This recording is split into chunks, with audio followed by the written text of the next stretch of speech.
ఎన్నికల ముందు మీరు పవన్ కళ్యాణ్ గారిని అటాక్ చేయడం జరిగింది. ఐ మీన్ మాటల తూటాలు పేల్చారు. మీరే కాదు, మీ పార్టీలో వాళ్ళు కూడా అందరూ 2 పెళ్ళిళ్ళు, 3 పెళ్ళిళ్ళు అని అన్నారు. కానీ అది అఫీషియల్‌గా ఆయన చేసుకోవడం, డైవర్స్‌లు ఇవ్వడం ఇవన్నీ అందరికీ తెలిసిన విషయాలే. పైగా మీరే ఇందాక అన్నారు మీ వైఫ్ రోడ్డు మీదకొచ్చింది అని. మరి ఆయన వైఫ్ ఎక్కడ రోడ్డు మీద ఆ ముగ్గురు కూడా ఎవరు బయటికొచ్చి ఇలా జరిగింది అని చెప్పలేదు. మరి అలాంటప్పుడు మీరు దాన్ని ఎందుకు అంత వ్యతిరేకించి అదే పాయింట్ ఔట్ చేసి మాట్లాడడం జరిగింది? మేము చేసిన తప్పు ఇది. We are better than Pawan Kalyan. స్పష్టంగా క్రిస్టల్ క్లియర్‌గా ప్రజలకు ఎక్స్‌ప్లెయిన్ చేసాం. ఏ విధంగా బెటర్? ప్రజా జీవితంలో ఉన్నాను కాబట్టి. ఫస్ట్ వైజాగ్ అమ్మాయిని ఆయన పెళ్లి చేసుకుని డైవర్స్ ఇచ్చారు. తప్పేం లేదు. డివోర్స్ ఇచ్చారు. డివోర్స్ ఇచ్చిన తర్వాత రెండో అమ్మాయి 2 దేశాయి చేసుకుని తప్పేం లేదు. చేసుకున్న ఆయన రెండో వివాహం చేసుకున్న వివాహం అయిన తరువాతే మూడో వ్యక్తితో ప్రెగ్నెన్సీ వచ్చిందని నేననలా. రేణుదేశాయ్ అన్నారు. రేణుదేశాయ్ అన్నారు. మీరు రోడ్డు ఎక్కలేదన్నారు కదా! రేణుదేశాయ్ అది అన్నారు. కొన్ని ఇంటర్వ్యూస్ లో ఇవ్వడం ఆవిడ చెప్పారు. మీకు ఆవిడ వారి ఇంటర్వ్యూలో సిచ్యువేషన్ చెప్తే కి కంపారిజన్ లేదు అసలు. ఎందుకంటే ఇక్కడ కంపారిజన్ సరే. లేదు. ఎందుకంటే శ్రీనివాస్ గారు పాలిటిక్స్ లో ఉన్నారు, అప్పటికి పవన్ కళ్యాణ్ సినిమాలో ఉన్నాడు. వానికి టికెట్ కావాలి కాబట్టి రోడ్ ఎక్కింది. రేణు దేశాయ్ అక్కడ అయితే అవసరం లేదు కాబట్టి రోడ్ ఒక్కొక్క అవును, లీడర్స్ అవును, ఒక్కొక్క అవును. రకంగా. ఎలా ఉంది అని Renu Desai far better than బాన్. అసలు కంపారిజనే లేదు. Of course, ఆమె సైలెంట్ గా comparison చెప్పారు. నేను కాదనట్లేదు. అంటే నేను ఇక్కడ అన్నది ఏంటంటే సైలెంట్ గా చెప్పారు. చెప్పిన తర్వాత దాన్ని ట్రోల్ చేశారు. పవన్ కళ్యాణ్ అభిమానులందరూ రేణుదేశాయ్ అని చూడకుండా, వైఫ్ అని చూడకుండా అక్కడ ట్రోల్ చేశారు. తర్వాత డివర్స్ తీసుకున్నారు. మూడో వ్యక్తిని పెళ్లి చేసుకున్నారు. ఈ వాస్తవాన్ని స్పష్టంగా ఇప్పుడు ఆయన చెప్పలా. మేము చెప్తున్నాం. అందుకే we are better than Pawan Kalyan అంటున్నాం. మేము ఏం తప్పు చేసామో అది జనకి చెప్పాం. ఒకవేళ తప్పు అనుకుంటే, సంఘ వ్యతిరేకం అనుకుంటే, సమాజానికి ఇది కరెక్ట్ కాదు అని అనిపిస్తే మేము చెప్పాం ప్రజలకి. ప్రజలే మన్నిస్తారు.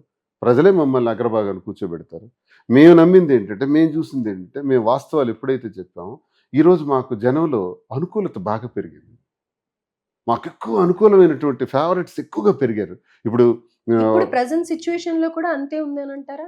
మాకు మీ popularity? మా తాలూకా యూట్యూబ్ దీంట్లో 1600 మంది ఉండేవారు గొడవకు ముందు. Hmm. గొడవ తర్వాత 1,00,000 దాటారు. 1,40,00,000 పైచిలకు వ్యూవర్షిప్ పెరిగింది. అంటే మీరు ఇది పాజిటివ్ యాంగిల్ లోనే చూస్తున్నారు కానీ ఏం జరుగుతుంది ఎపిసోడ్ల వైజ్ గా చూద్దాము అన్న ఇంట్రెస్ట్ తో మరి ఆ Okay. పాపులారిటీ అనేది రాకపోతే మీరు కూడా వచ్చి మా దగ్గర ఎందుకు కూర్చోండి. వస్తారు? ఇవన్నీ ఎందుకు? మీరు మా దగ్గర రావాల్సిన అవసరం ఏముంది? లేకపోతే ఈ చెప్తా. పాపులారిటీ మీకు బాగుందని అనిపిస్తుందా?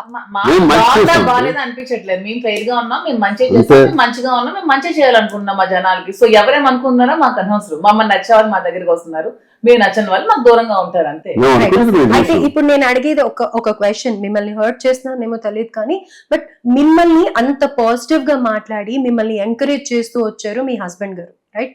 మీ సిచ్యువేషన్స్ ఎన్ని ఒక ఛానల్లో మాట్లాడినా కానీ అవును ఓకే నేను యాక్సెప్ట్ చేస్తా అన్నట్టు చాలా లైట్ వేలో మాట్లాడారు. మరి ఆయన అంత ఎవరైనా చూసి, ఇంకోటి ఆయనకి నెలకి 10 లక్షలు వస్తుంది అని కూడా ఆయన చెప్పారు.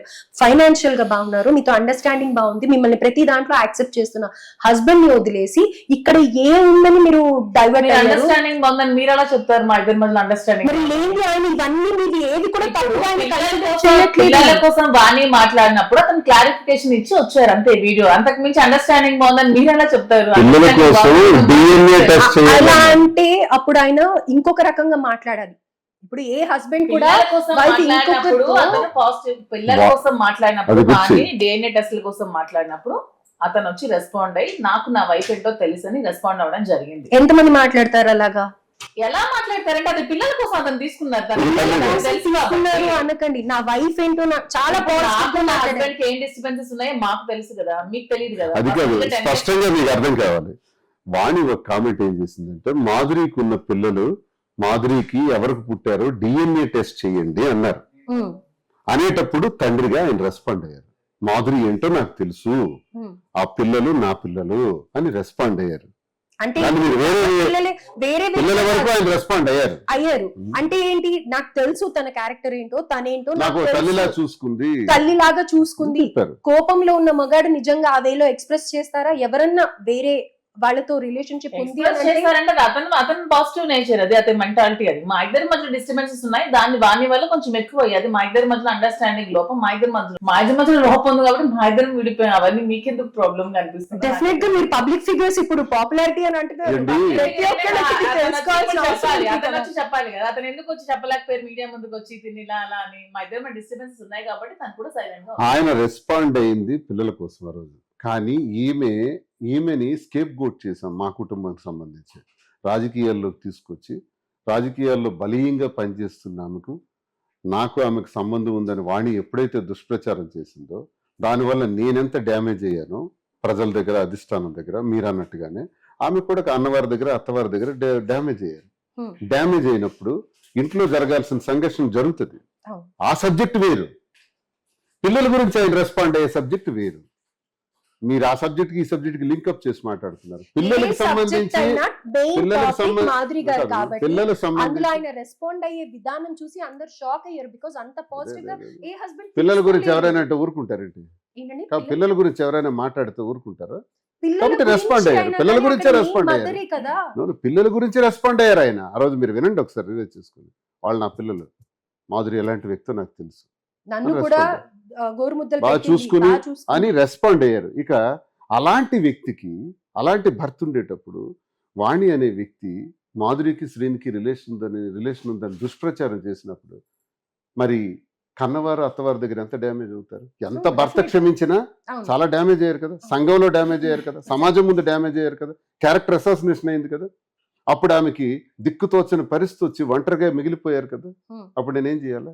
నా కుటుంబం వల్లే కదా నాశనం అయింది. నా కుటుంబం బాగానే ఉన్నారు, ఆస్తులన్నీ రాసేసాను, పిల్లలు డాక్టర్స్ అయిపోయారు, ఒక పాప మ్యారేజ్ అయిపోయింది, ఇంకో పాపకు రెడీగా మ్యారేజ్ చేయడానికి సిద్ధంగా ఉన్నాను. We are safe, but her life is on the road.